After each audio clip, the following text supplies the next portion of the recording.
Assalamualaikum warahmatullahi wabarakatuh. Salam sejahtera untuk kita semua. Salam, Om Swastiastu, Namo Buddhaya, salam kebajikan. Yang saya hormati Pak Mensesnek, terima kasih. Tadi kita sudah, Bapak dan Ibu sekalian, kita sudah mendengarkan arahan dari Bapak Presiden, Pak Wamen, kemudian juga Kepala BKN dan seluruh jajaran, para deputi, dan tentunya rekan-rekan media yang saya sayangi, dan alhamdulillah pada siang hari ini kita bisa memberikan penjelasan kaitannya dengan CASN ya, penerimaan CASN tahun 2024.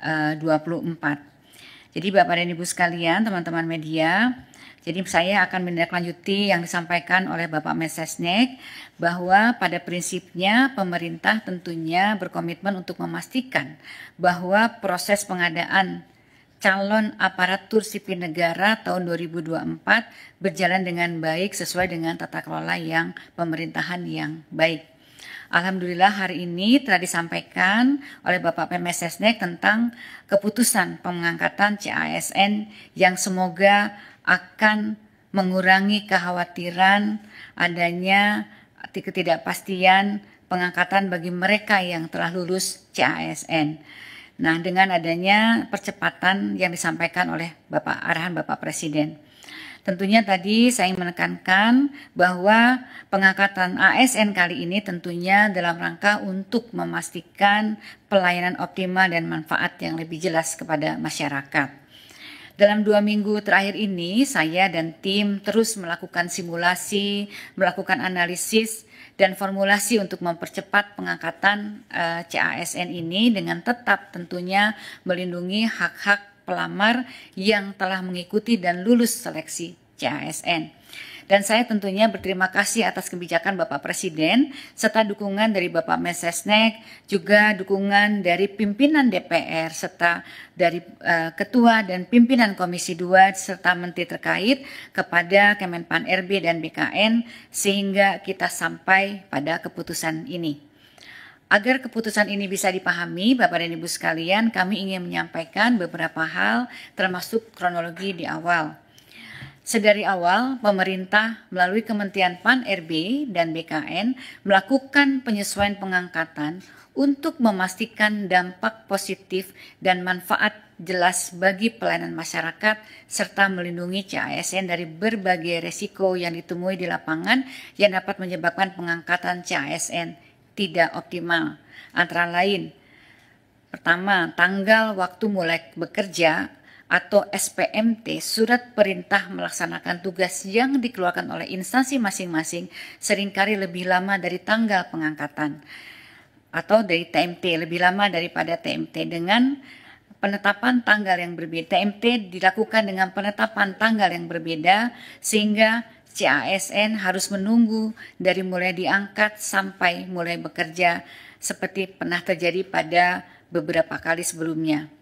Yang kedua adalah adanya ketidaksesuaian formasi yang diusulkan oleh kementerian, lembaga, dan pemerintah daerah dengan kualifikasi tenaga non-ASN yang terdaftar di database BKN, sehingga yang bersangkutan berpotensi tidak dapat masuk atau masuk formasi yang tidak tepat dan menghadapi kesulitan di dalam bekerja yang sementara ditangani melalui kebijakan seleksi tahap 2 termasuk penambahan waktu pendaftaran. Yang ketiga adalah saat ini Bapak dan Ibu sekalian baru saja terjadi perubahan organisasi kabinet dan adanya kepala daerah yang baru, tentunya ini akan memunculkan kebutuhan penyesuaian penempatan pegawai yang perlu dilakukan oleh masing-masing kementerian dan lembaga serta Pemda. Untuk itu perlu memastikan CASN mendapatkan pekerjaan yang tepat sesuai dengan kemampuan dan kualifikasinya. Kemudian yang terakhir ini yang juga kita hadapi bahwa ada sejumlah kementerian, lembaga, dan pemerintah daerah yang hingga saat ini masih terdapat sekitar 213 instansi yang mengusulkan penundaan pengangkatan dengan berbagai alasan dan kebutuhan. Oleh karena itu, sejak awal pemerintah telah mengambil kebijakan penyesuaian pengangkatan untuk memastikan dampak positif dan manfaat jelas bagi masyarakat serta melindungi CASN dengan menata secara komprehensif proses dan kesiapan di lapangan agar TMT dan SMPT sama, formasi tepat dengan kualifikasi, penempatan yang sesuai dengan dan adil, dan kementerian lembaga serta Pemda lebih siap. Analisis dan koordinasi awal menunjukkan bahwa instansi bisa siap di waktu yang telah disepakati yang lalu. CPNS di Oktober 2025, P3K di Maret 2026. Ini murni karena kami ingin memperkuat dan memastikan kesiapan instansi pemerintah, baik pusat maupun daerah di lapangan dalam pengangkatan CASN yang harus dilaksanakan secara hati-hati dan menjamin kepastian pengangkatan.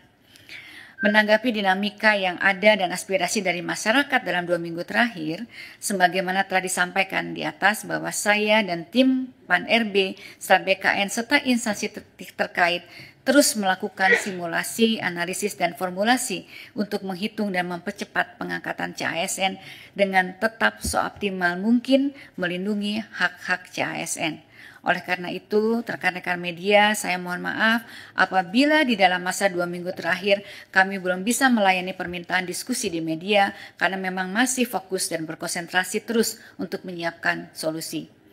Alhamdulillah kami dapat menemukan mekanisme-mekanisme percepatan dan Bapak Presiden menyambut baik upaya ini, kemudian memberikan arahan yang sangat berpihak kepada rakyat dan CASN sebagaimana yang kita dengar dari Bapak Mensesnek pada siang hari ini. Sebagaimana telah disampaikan tadi, sesuai dengan kesiapan masing-masing KL dan Pemda saat ini dalam memenuhi persyaratan dengan rincian jadwal paling lambat sebagai berikut: CPNS paling lambat Juni 2025, P3K seluruhnya paling lambat Oktober 2025. Dengan kebijakan ini tentunya pemerintah pusat dalam hal ini Kemenpan RB dan BKN sesuai arahan Bapak Presiden mempersilahkan dan akan memfasilitasi pengangkatan selama kementerian, lembaga, dan Pemda masing-masing saat ini telah menunjukkan kesiapan dalam memenuhi persyaratan. Hal ini sudah merupakan kebijakan yang sangat optimal sesuai aspirasi yang kami terima sehingga saat ini peran aktif kementerian, lembaga, dan pemerintah daerah tentunya sangat dibutuhkan. Sebagai informasi, rekan-rekan media, Bapak dan Ibu sekalian, pengangkatan CASN memiliki beberapa persyaratan yang diperlukan oleh setiap kementerian, lembaga, dan Pemda.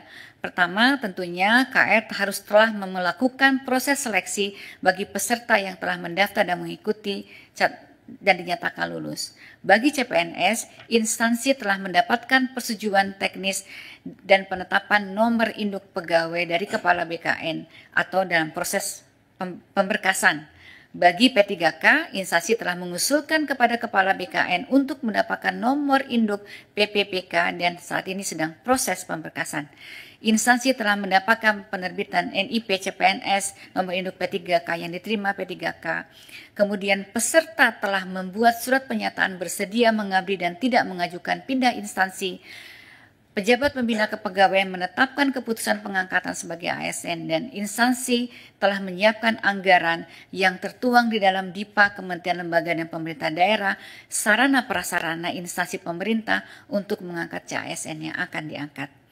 Sesuai dengan Bapak Presiden, dengan pengumuman ini, seluruh kementerian, lembaga, dan Pemda perlu segera menindaklanjuti kebijakan ini dengan menyusun perencanaan pengangkatan CASN secara melalui simulasi dan analisis dengan mempertimbangkan kesiapan masing-masing dalam pemenuhan persyaratan yang telah kami sebutkan. Kemudian segera melaporkan kesiapan ini agar difasilitasi oleh BKN agar pengangkatan ini dapat dilakukan paling lambat sesuai jadwal yang ditentukan sebagaimana yang saya sebutkan tadi. Saya juga ingin mengingatkan kembali sesuai dengan konferensi pers yang dilaksanakan di Kompleks DPR RI tanggal 14 Februari yang lalu, Menteri Keuangan sudah menyampaikan bahwa tidak ada PHK tenaga non-ASN di Kementerian Lembaga dan Pemerintah Daerah. Di tahun lalu juga saya sudah mengeluarkan surat edaran agar KL Pemda tetap menganggarkan pendapatan bagi tenaga non-ASN yang terdata selama proses rekrutmen ini berjalan. Bapak dan Ibu sekalian, rekan-rekan media, saya ingin juga menegaskan, sesuai dengan arahan Bapak Presiden, pemerintah berkomitmen untuk menjaga meritokrasi dalam manajemen ASN, sehingga kebijakan ini merupakan proses afirmasi sebagaimana afirmasi terakhir sebagaimana yang disampaikan oleh Bapak Arhan dari Bapak Presiden.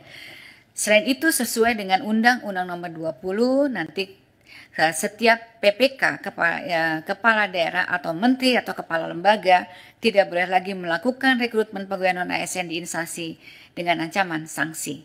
Demikian yang dapat disampaikan. Sekali lagi saatnya langkah proaktif ini dari Kementerian Lembaga dan Pemda, jadi mohon para instansi pemerintah agar secara proaktif untuk melakukan penyelesaian administrasi bagi calon ASN, mengingat kebijakan nasional yang akomodatif sudah ditetapkan. Tidak ada lagi alasan kebijakan nasional yang tidak membolehkan dan kami akan terus mengawal proses ini agar berjalan dengan baik demi kepastian bagi CASN dan efektivitas penyelenggaraan pemerintahan. Saya juga ingin mengucapkan selamat kepada para peserta CASN yang telah lulus yang akan segera diangkat.